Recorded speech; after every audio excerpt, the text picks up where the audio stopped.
शादी कब करेंगे? अरे आपका छोटा भाई कर लिए। और लोकसभा चुनाव आते आते तक ये गठबंधन भी बिखरेगा और बिहार मध्यवर्ती चुनाव की ओर अग्रसर होगा। आपका तो बीच ही में पटिया टूट जाता है जी, कैसे हो जाइएगा? बच्चा ऊंचा सब भाग गए। जो मुख्यमंत्री 17 साल में अपने ही सपने को पूरा नहीं कर पाए तो वो किसी और बिहारी के सपने। भाजपा ही असली भाजपा है। हम तो खुद बोलते थे, अधिकृत तौर पर एनडीए गठबंधन का हिस्सा भी बना भी नहीं है। बोल रहे हैं कि चचा रहियन तब बचा ना रहियन, बचा रहियन तब चचा ना रहियन उस गठबंधन में। आज की भी तारीख में भाई बिहारी होने के नाते मुझे भी शर्म है। तो जब आपकी छवि ही ऐसी हो तो देश आपको प्रधानमंत्री के तौर पर क्यों माने? हमारी सरकार बनेगी तो इंडिया के जेले में ठूस। नमस्कार, न्यूज हाट में आपका स्वागत है। मैं कन्हैया भेलारी। मेरे बगल में मेरे बाईं तरफ चिराग पासवान जी बैठे हैं, लोजपा के राष्ट्रीय अध्यक्ष हैं। लोजपा रामविलास जिनके जो पिताजी थे वो हमारे अच्छे मित्र थे। खैर वो नहीं रहे, भगवान ने अपने पास उनको बुला लिया। हमको भी बुला लेगा, इनको भी बुला लेगा, और देखने वाले आप लोग हैं उनको भी बुला लेगा। ये प्रकृति का नियम है। खैर ये बाद में बात करेंगे। हम राजनीति पर बात करेंगे, देश प्रदेश की राजनीति पर। चिराग पासवान जी से बहुत लंबे समय के बाद, 1 साल तो हो ही गया होगा। तो सबसे पहले चिराग पासवान जी, मैं न्यूज हाट में आपका स्वागत करता हूँ। बहुत बहुत धन्यवाद, थैंक यू। क्या चल रहा है अभी बिहार की राजनीति में? अगर आप बोले तो बहुत कुछ चल रहा है और रोज आप उसका विश्लेषण करते ही हैं। जिस तरीके से राजनीतिक परिस्थितियां बदल रही हैं व्यक्तिगत महत्वाकांक्षाओं के लिए बिहार में जो कुछ भी चल रहा है वो बिहारी या बिहार के लिए तो नहीं बदल रहा है। अगर गठबंधन बदलते हैं तो उसमें बिहार या बिहारियों का हित नहीं है। अगर सरकारें बदलती हैं तो उसमें बिहार और बिहारियों का हित नहीं है। एक मुख्यमंत्री हैं जो नहीं बदलते हैं, बाकी उप मुख्यमंत्री बदलते रहते हैं, पर वो भी बिहारियों के हित के लिए नहीं है। तो जितने फैसले आज की तारीख में राजनीतिक तौर पर हों या प्रशासनिक तौर पर हों, जो भी हो रहा है वो अपनी अपनी व्यक्तिगत महत्वाकांक्षाओं के लिए है। यकीनन बहुत कुछ हो रहा है, उपचुनाव भी चल। आप नीतीश कुमार पर बहुत बोलते हैं, क्या मतलब नीतीश कुमार से आप घृणा करते हैं क्या? घृणा बहुत बड़ा शब्द है कन्हैया जी। वो मुझसे उम्र में बहुत बड़े हैं, रुतबे में, तजुर्बे में। आप घुमा फिरा करके बात उन्हीं के इर्द गिर्द ला देते। क्योंकि बिहार के मुखिया वही हैं और हकीकत है कि भाई जो प्रदेश का मुखिया होता है उसी के हाथ में पूरे प्रदेश की कमान होती है। पिछले 17 सालों में, अगर मैं गलत बोल रहा हूँ तो मुझे टोकिएगा, बट अगर बिहार में जो भी अच्छा हुआ या बुरा हुआ उसके प्रत्यक्ष या अप्रत्यक्ष रूप से जिम्मेदार तो मुख्यमंत्री नीतीश कुमार। तो आपको नहीं लगता कि उन्होंने कुछ अच्छा काम भी किया है? यही तो सवाल मैंने उनसे बार बार पूछे कि मुख्यमंत्री जी अपनी एक उपलब्धि बता दीजिए, पर जब जब हमने उनसे ये सवाल पूछा तो छूटते ही वो बोलते हैं कि अरे जाओ जाकर अपने बाप दादा से पूछो 15 साल पहले का बिहार कैसा था। तो भाई जिसका डर हमको दिखाते थे आज फिर उन्हीं के साथ मिलकर सरकार। ये तो हमको लगता है कि बाद के दौर में कहने लगे, जब आपने बीजेपी के कहने पर उनको राजनीतिक रूप से छोटा कर दिया। बीजेपी के कहने पर नहीं, ये बात आपसे बेहतर कोई नहीं जानता, और हमारी आपसे जब व्यक्तिगत बात भी हुई तो वही कहते हैं। अब तो तब भी मैंने यही कहा था। वो लोग ज़रूर चिराग मॉडल का जिक्र करते हैं, पर ये जो चिराग मॉडल था ये जन भावनाओं का प्रतीक था।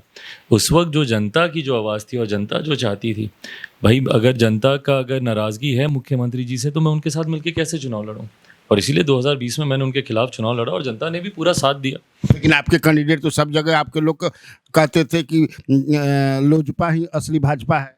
हम तो खुद बोलते थे, आप खुद बोलते तो खुद बोलते थे कि भैया लोजपा भाजपा की मिलके हम लोग सरकार बनाएंगे। हम तो खुद इस बात को कहते थे। वो बात अलग है कि भाई हम लोग के विधायक जीते नहीं उस तरीके से, पर जनता का जिस तरीके से 6% का मत हम लोग को मिला। देखिए एक बात मैं स्पष्ट हूँ कि मैं नहीं मानता कि मुख्यमंत्री जी के पास बिहार के विकास की कोई नीति है।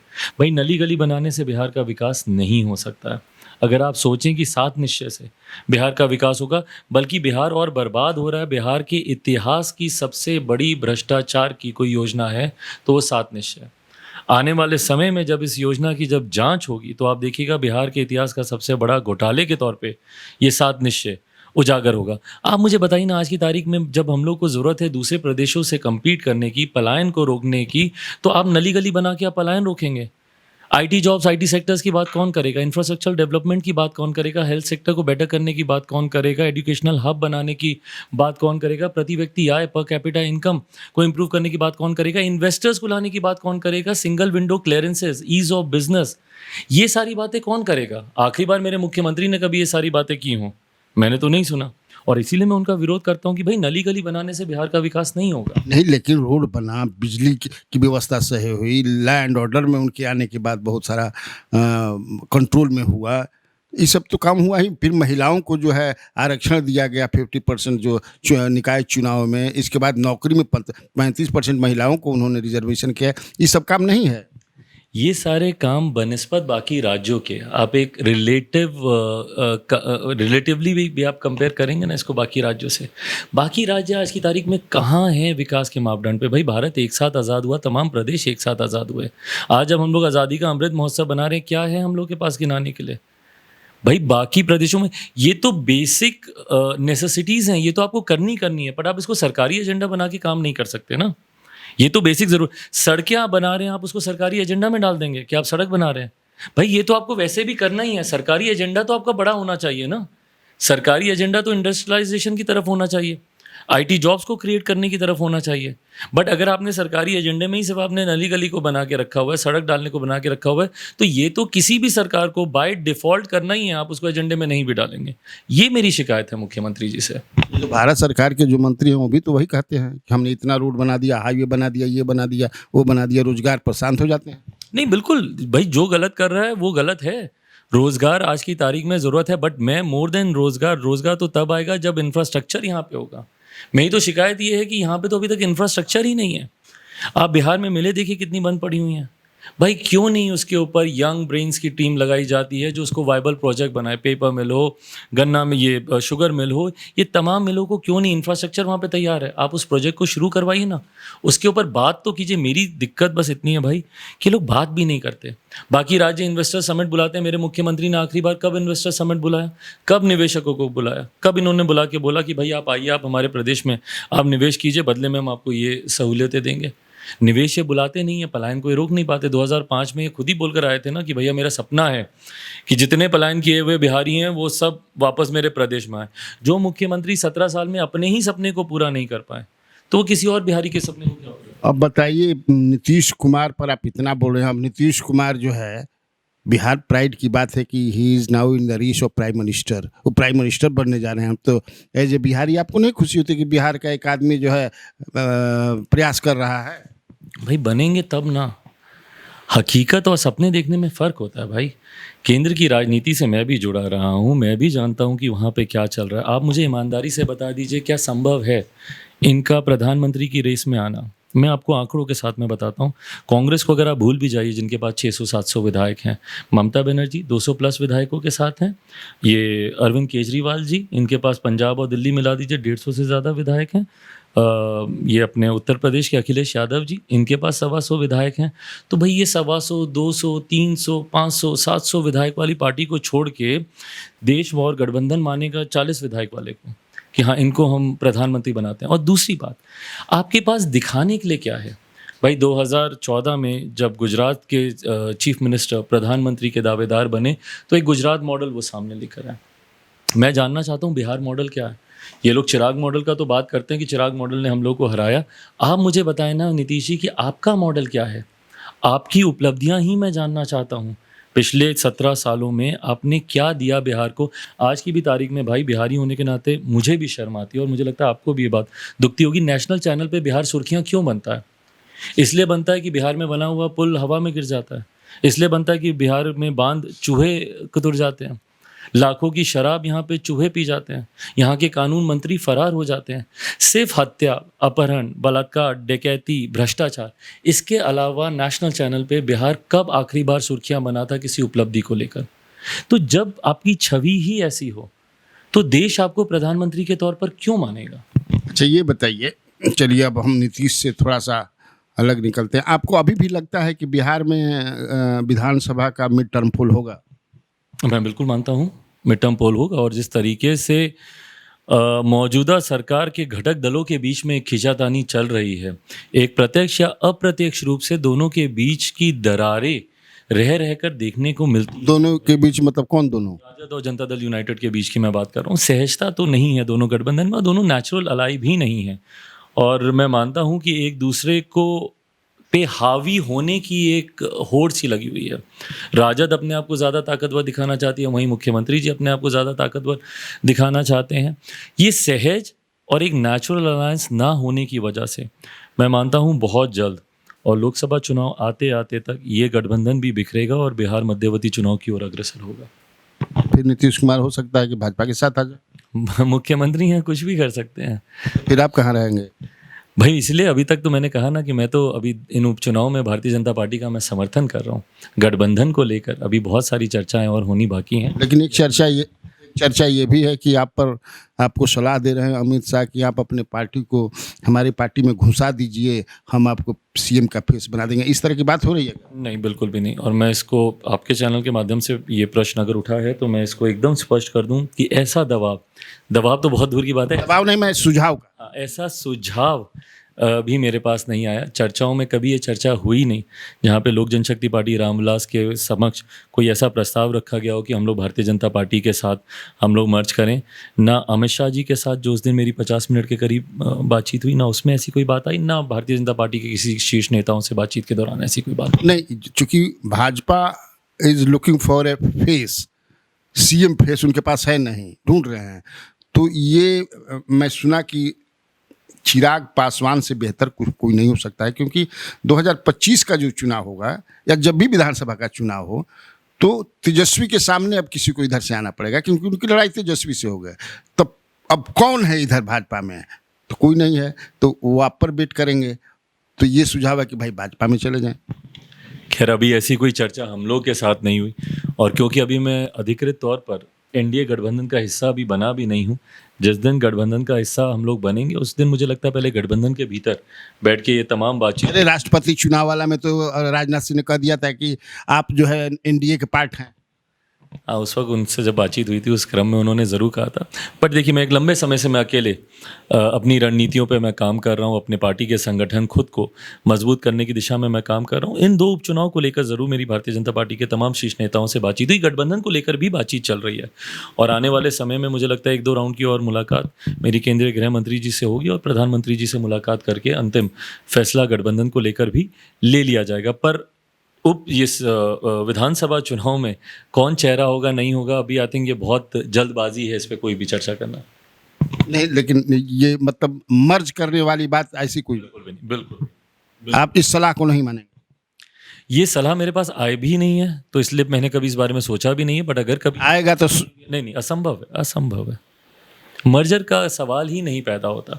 मेरे नेता के खून पसीने से बनी हुई पार्टी है। मुझे अभी तक इस बात की पीड़ा होती है कि पार्टी में जिस तरीके से बिखराव हुआ, पर मैं पार्टी के नाम को ही जाने दूं, उनकी इतने सालों की मेहनत को ही जाने दूं, ये मेरे लिए कभी संभव हो ही नहीं सकता। तो मर्जर का सवाल ही नहीं उठता। लेकिन बिहार फर्स्ट, बिहारी फर्स्ट, ये आपका जो है स्लोगन, तो इसको तो आप फुलफिल तभी करेंगे जब आप शीर्ष पर बिहार में होंगे। तो कैसे होंगे आप? तो आपकी पार्टी तो उतना मजबूत है नहीं।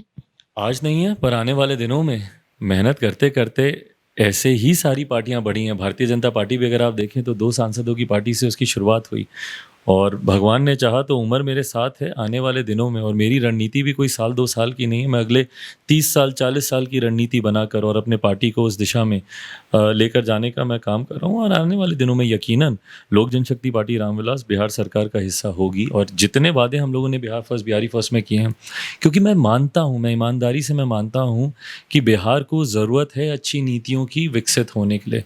और जब बाकी राज्य विकसित हो सकते हैं, बिहार में तो अनंत संभावना है, क्यों नहीं। परफेक्शन IAS, UPSE और BPSC फाउंडेशन क्लासेस के लिए समर्पित संस्थान। यहाँ आपको UPSE selected and interview appeared faculties द्वारा गाइड किया जाता है। Separate batches for Hindi and English medium. 65वीं और 64वीं BPSC एग्जाम में 69 और 107 रिजल्ट्स एवं 66वीं BPSC एग्जाम में 131 रिजल्ट्स हासिल किया है परफेक्शन IAS टीम ने। परफेक्शन IAS, कुमार टार, बोरिंग रोड, पटना। आप बता रहे हैं कि मजबूत हो जाएंगे जिस तरह से भाजपा 2 से इतना पहुंच गई। आपका तो बिचही में पटिया टूट जाता है जी, कैसे हो जाइएगा? बचा ऊंचा सब भाग गए, तो कैसे हो जाइएगा? व्यक्तिगत महत्वाकांक्षाएं कभी कभी हावी हो जाती हैं। सिद्धांतों के ऊपर। पर बहरहाल ये मेरे साथ ही हुआ हो ऐसा नहीं है। मैं हर राजनीतिक दल की बात करूंगा, इस दौर से हर राजनीतिक दल गुजरा है।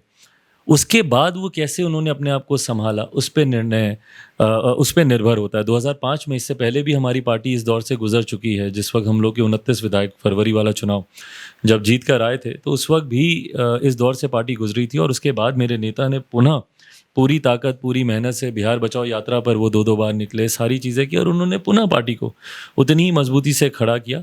यकीनन ये एक कठिन दौर पार्टी के लिए आया था। अब मैं था में ही बोलूँगा, क्योंकि उस दौर से आज के दिन पार्टी निकल चुकी है, और जिस तरीके से जनता का प्यार और साथ मिल रहा है, पूरा विश्वास है कि आने वाले दिनों में जो हम लोग के लक्ष्य हैं वो पूरे होंगे। अच्छा, ये बताइए, आप बात कर रहे थे कि फिर भाजपा के साथ आप एनडीए में एनडीए के पार्ट होंगे आने वाले दिनों में, अभी तक नहीं है जैसे आपने कहा। चचा भी रहेंगे उसमें? देखिए, ये फैसले आने वाले समय में भारतीय जनता पार्टी और उन्हीं लोगों को लेने हैं। आपको कोई ऑब्जेक्शन नहीं है? मेरी तरफ से ये सब प्राथमिकता नहीं, मेरे लक्ष्य बहुत बड़े हैं भाई। मैं बहुत अरे ये चर्चा थी कि बोल रहे हैं कि चचा रहियन तब बचा ना रहियन, बचा रहियन तब चचा ना रहियन उस गठबंधन में, ये पूरा चर्चा था। तो इसका इस चर्चा का मैं पूरी तरीके से मैं खंडन करता हूँ। मेरी तरफ से कभी ये बातें नहीं रखी गई। मेरी लड़ाई बहुत अलग है। मैं जहाँ बिहार फर्स्ट, बिहारी फर्स्ट को लेकर अपनी बातें रख रहा हूँ, मैं जहाँ मेरे लिए लोकसभा, विधानसभा, ये सारे चुनाव मैटर करते हैं, वहाँ पे ये सब फैक्टर्स ही नहीं है, मैटर ही नहीं करते भाई। इनके होने नहीं होने से क्या फ़र्क पड़ने वाला है? नहीं कि आप मतलब चाहते हैं कि उनको पहले निकालिए, चाचा आउट बचा इन। ये किसने बोला आपको? किसी ने नहीं। चर्चा है भाई, हम चर्चा की बात कर रहे हैं। तो ये गलत चर्चा चल रही है। ये सब जो वो उन्होंने खंजर मारा है पीठ में पीछे से, हम उनको बर्दाश्त नहीं कर सकते हैं। यकीनन पीड़ा है मुझे, जिस तरीके से उनका बर्ताव मेरे साथ, मेरे परिवार के साथ, और वो भी खास तौर पे कि ऐसे समय पे जिस वक्त मेरे पिता का निधन हुआ, जिस वक्त यकीनन मुझे, मेरी माँ को, परिवार को उनकी ज़रूरत थी, और परिवार के सबसे बड़े पिताजी के बाद वही हैं। तो ऐसे में जिस तरीके से उन्होंने मुझे, परिवार को धोखा देने का काम किया, यकीनन इस बात की पीड़ा है, दुख है। बट ये मेरे व्यक्तिगत कंसर्न्स हैं, ये मेरे राजनीतिक कंसर्न्स नहीं है। राजनीतिक लड़ाई अलग है, और राजनीतिक लड़ाई में मैं जहाँ से देख रहा हूँ वहाँ पे ये लोग उस फ्रेम में भी नहीं है कहीं पे। मेरे लिए फ़र्क नहीं पड़ता उससे। आपके बारे में चर्चा है कि आप चुनाव इस बार हाजीपुर से लड़ेंगे। ये फैसला अभी लिया नहीं गया है। देखिए, लड़ सकते हैं। जमुई में मैंने बहुत काम किया है, और पिछले 8 साल से जमुई की जनता ने मुझ पर विश्वास किया है, और बहुत प्यार मिला है मुझे। मेरी कर्म भूमि है जमुई।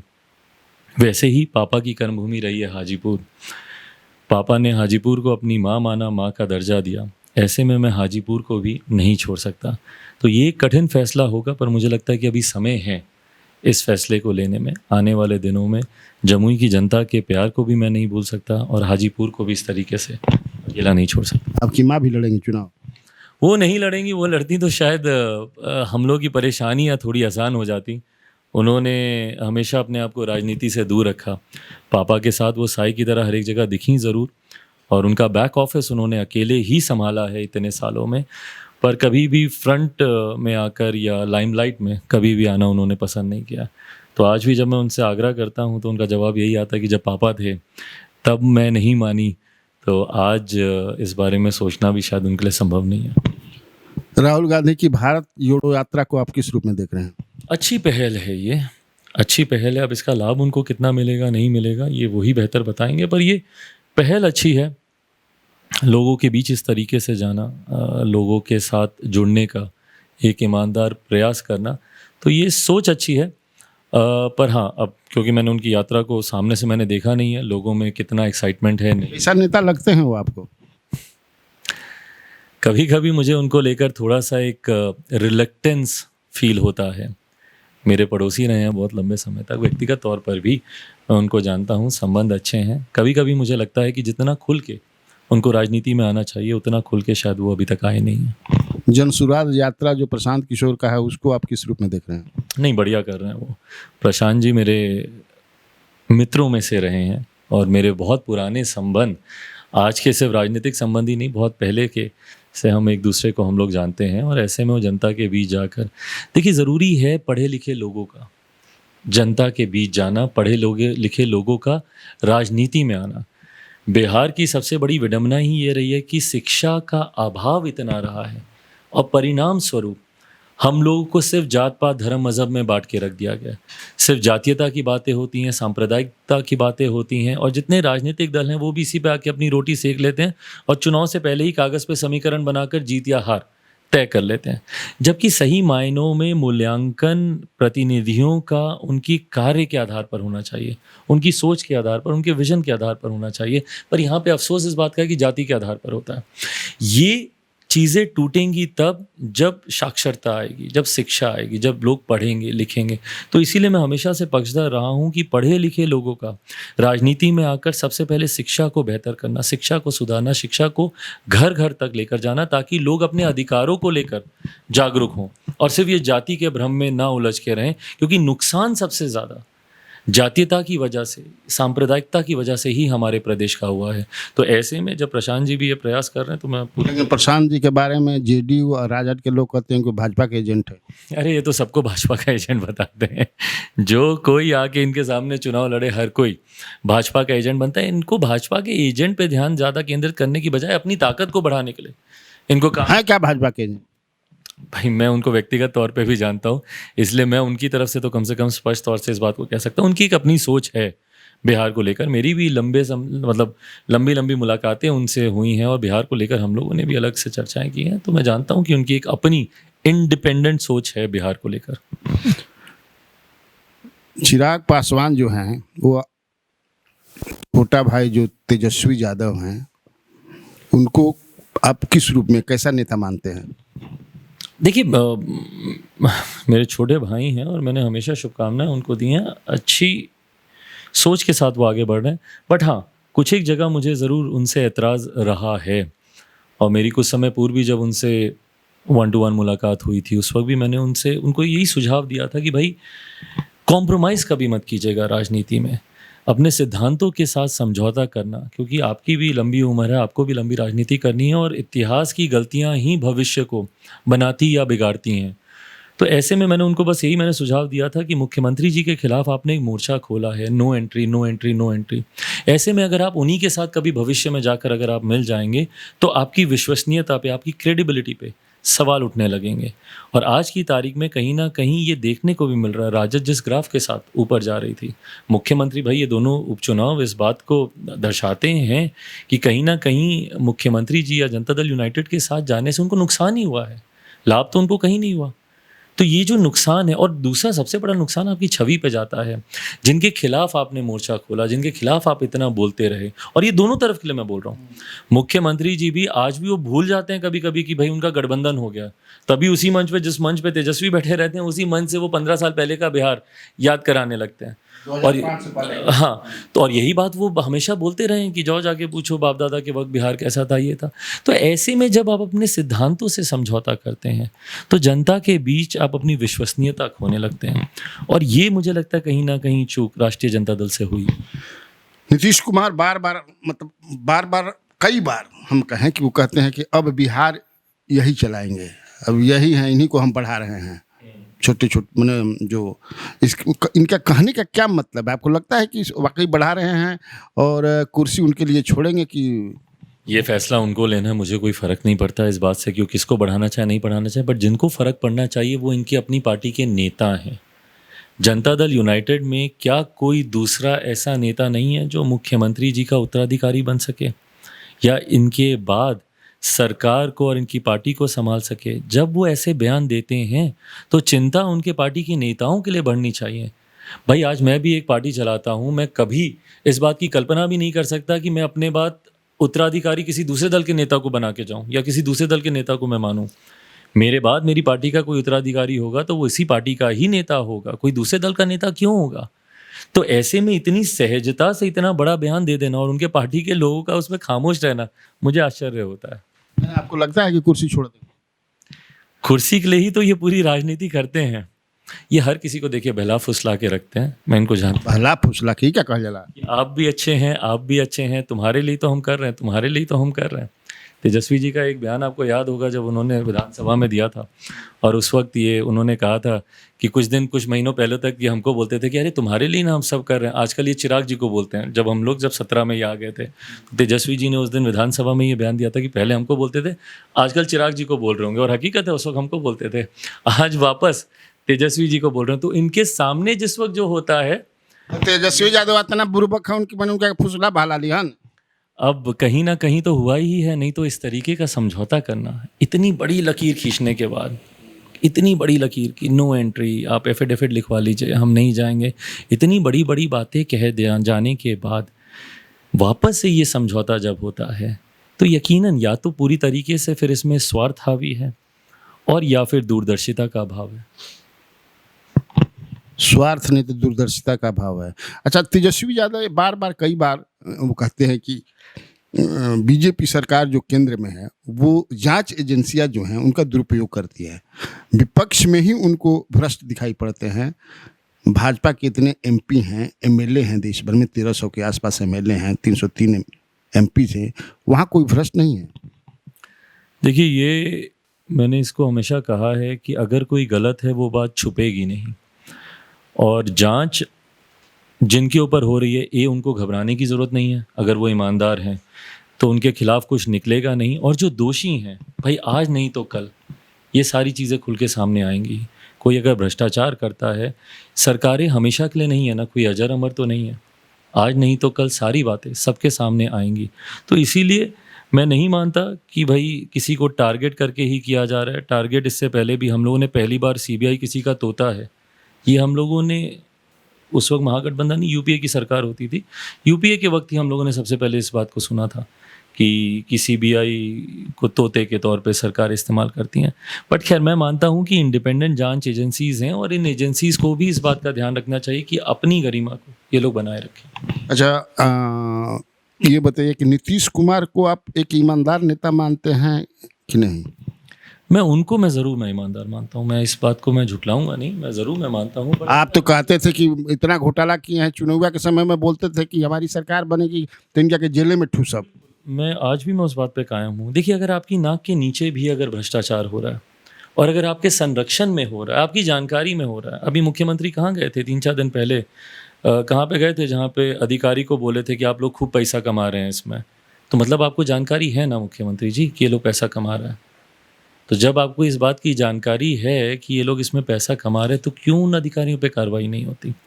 अगर आपको जानकारी है ये बात, अगर आपकी पार्टी के ही वरिष्ठ नेता बोलते हैं कि बिहार में शराबबंदी नहीं हो पा रही है ढंग से, और आपको भी पता नहीं हो पा रही है, फिर भी आप बोले जा रहे हैं शराबबंदी है, क्यों नहीं उसका रिव्यू होता है, उसकी समीक्षा होती है, क्यों नहीं उस पर कार्रवाई होती है? आज आपने तस्कर खड़े कर दिए, आज आपने जहरीली शराब, अवैध शराब के निर्माण के धंधे आपने पंचायतों में आपने खड़े कर दिए, और ये पैरेलल इकोनॉमी जो खड़ी हुई है, कहाँ जा रहा है इस पैरेलल इकोनॉमी का पैसा?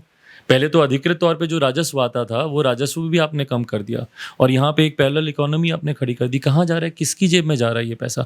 तो अगर भ्रष्टाचार आपकी नाक के नीचे हो रहा है तो भी दोषी आप हैं। मैं ये मानता हूँ संभवतः मुख्यमंत्री जी अपनी जेब में लेने के लिए शायद नहीं करेंगे, पर आज उस पद पर आप हैं, आपके नेतृत्व में हो रहा है, और आपके नेतृत्व में कोई भ्रष्टाचार होगा जो 2020 में मैंने कहा था, यकीनन भाई अगर जांच में अगर घोटाला उजागर होगा तो मुख्यमंत्री के पद पे आप हैं, जांच की आंच आप तक आएगी, क्यों नहीं आएगी?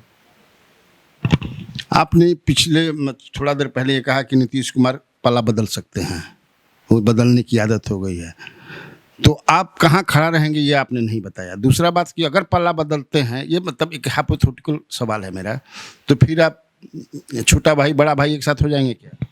देखिए, जैसे आपने खुद ही बोला कि हाइपोथेटिकल है, सो इसको हम लोग अभी हाइपोथेटिकल ही रहने देते हैं, and we'll cross the bridge when it comes. ये हाथ में क्या इतना लगाए हुए हैं ये सब जो है? ये कहीं कहीं पे जानता हूँ, और लोग अपनी आस्था से बांधते हैं, और उनकी आस्था का मैं सम्मान करता हूँ। तो जहाँ जहाँ पे भी जाता हूँ, कुछ जगह मैं खुद देवी देवताओं जी, जहाँ पे भी मंदिर में जाता हूँ तो महिलाएं आती हैं, हाथ पे बांध देती हैं, ये कर देती हैं, तो मैं बांधे रखता हूँ। ये रिंग्स बहुत लगाए हुए हैं आप, ये भी भगवान का है क्या? ये हाँ, कुछ चीज़ों में मैं मानता हूँ, मैं आस्था है मेरी, गॉड फियरिंग इंसान हूँ मैं। कहाँ जाते हैं आप देवी देवता? मैं बहुत ज़्यादा, मैं मंदिर पूजा या मूर्ति पूजा से ज़्यादा मैं अपने स्पिरिचुअल कनेक्ट में मैं विश्वास रखता हूँ। मेडिटेट करता हूँ, रोज़ करता हूँ। क्या है दैनंदिनी आपका, कैसे कब कितने बजे उठना, सोना, सवेरे कितने बजे, फिर मेडिटेशन? सोना तो खैर निर्भर नहीं है। अभी तो परसों हम लोग मधेपुरा से आए तो रात में 3 बजे हम लोग पहुँचे, तो 4 बजे उस दिन जिस दिन हमको आना था तो रात में एक कार्यक्रम था, वहाँ से हम 2 बजे फ्री हुए, 4 बजे हम उठे। तो सोने उठने का कोई तय समय नहीं है, पर मैं इतना मैं ज़रूर करता हूँ कि मैं जब भी उठूँ शरीर पे मैं अपने ज़रूर ध्यान देता हूँ। मैं मानता हूँ कि अगर कोई इंसान अपने लिए 1 घंटा नहीं निकाल सकता तो शायद वो किसी और चीज़ के लिए समय नहीं निकाल सकता। तो खुद पे मैं ज़रूर 1 घंटा मैं समय देता हूँ और उसके बाद फिर काम पे लग जाता हूँ। शादी कब करेंगे?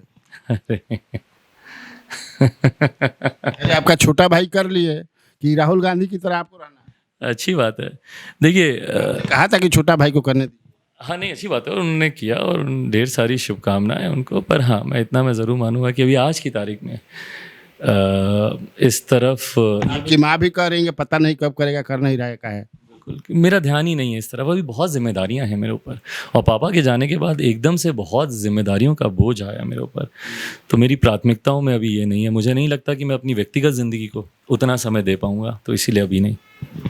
बहुत बहुत धन्यवाद चिराग जी। देखिए चिराग पासवान ने कितना खुल करके बात किया, तो आप लोग देखिएगा खूब बढ़िया से बैठ करके, खाते हुए, सोते हुए, नाश्ता करते हुए। तो आज मैं अपनी बात को यहीं समाप्त करता हूँ, फिर हम लोग अगले पड़ाव में मिलेंगे। नमस्कार।